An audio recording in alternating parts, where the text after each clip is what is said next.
Sampai saat ini 93% kasus Omikron itu ada di Jawa dan Bali.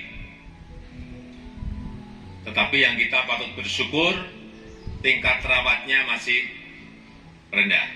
Penggunaan ICU juga alhamdulillah masih rendah. Kematian juga masih sangat rendah. Ini yang patut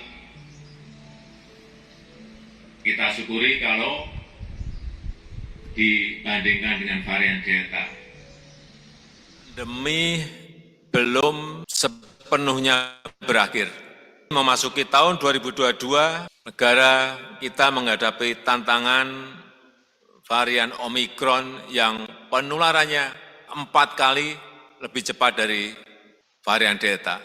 Kalau kita lihat tren kasus Omikron di negara kita Indonesia, sampai saat ini 93% kasus Omikron itu ada di Jawa dan Bali. Tetapi yang kita patut bersyukur, tingkat rawatnya masih rendah. Penggunaan ICU juga alhamdulillah masih rendah. Kematian juga masih sangat rendah. Ini yang patut kita syukuri kalau dibandingkan dengan varian Delta. Kita perkirakan kayak Delta dulu, Jawa Bali terkena gelombang, kemudian 3-4 minggu baru keluar Jawa. Tapi ya moga-moga tidak. Tapi dari pengalaman negara lain memang bergelombang seperti itu. Ini Jawa Bali, kemudian 3-4 minggu baru keluar Jawa dan Bali. Oleh sebab itu semuanya harus siap. Manajemen detail harus disiapkan.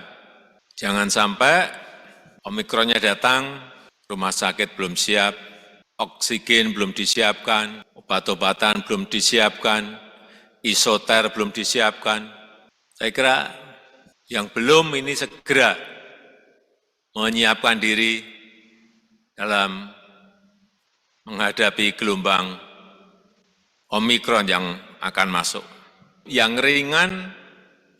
ringan sama yang tanpa gejala prioritaskan untuk masuk ke isoter atau isoman.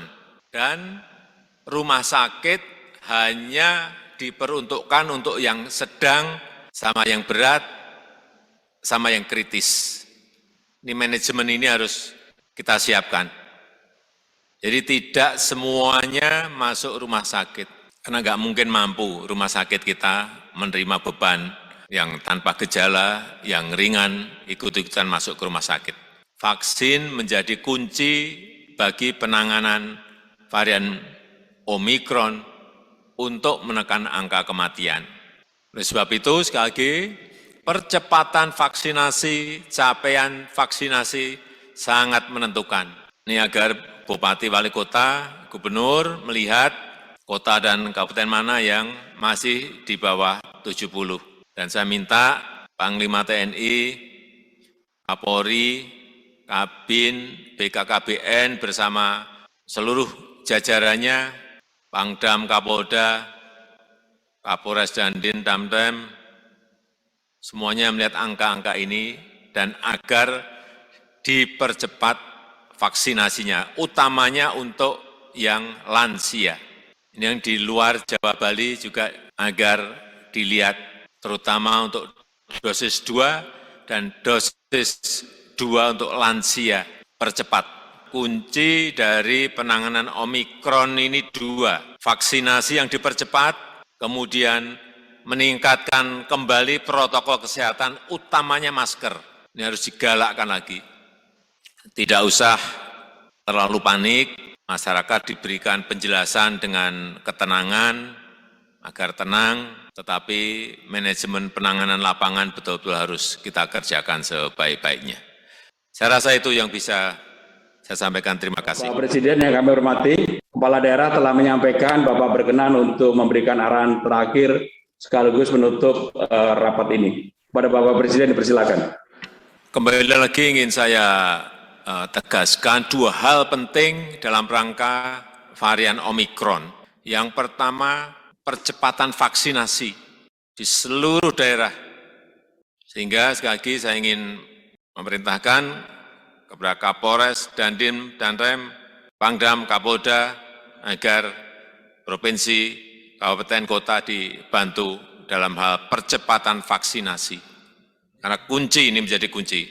Yang kedua, Satgas yang ada agar kembali menekankan pentingnya protokol kesehatan, utamanya masker. Udah, nggak usah banyak-banyak. Yang ingin saya tekankan dua itu saja.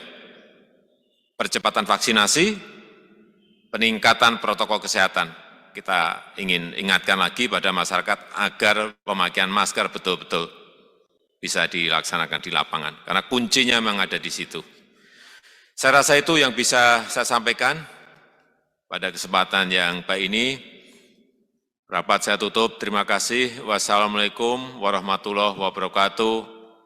Semoga Tuhan memberkati. Om Santi Santi Santi Om. Tren kasus Omikron dunia, coba kita lihat. Amerika, Inggris, Perancis, kasus barunya masih sangat tinggi sekali untuk Omikron. Tetapi untuk tingkat rawatnya, hospitalisasinya masih pada posisi yang di bawah varian Delta. Saya kira belajar dari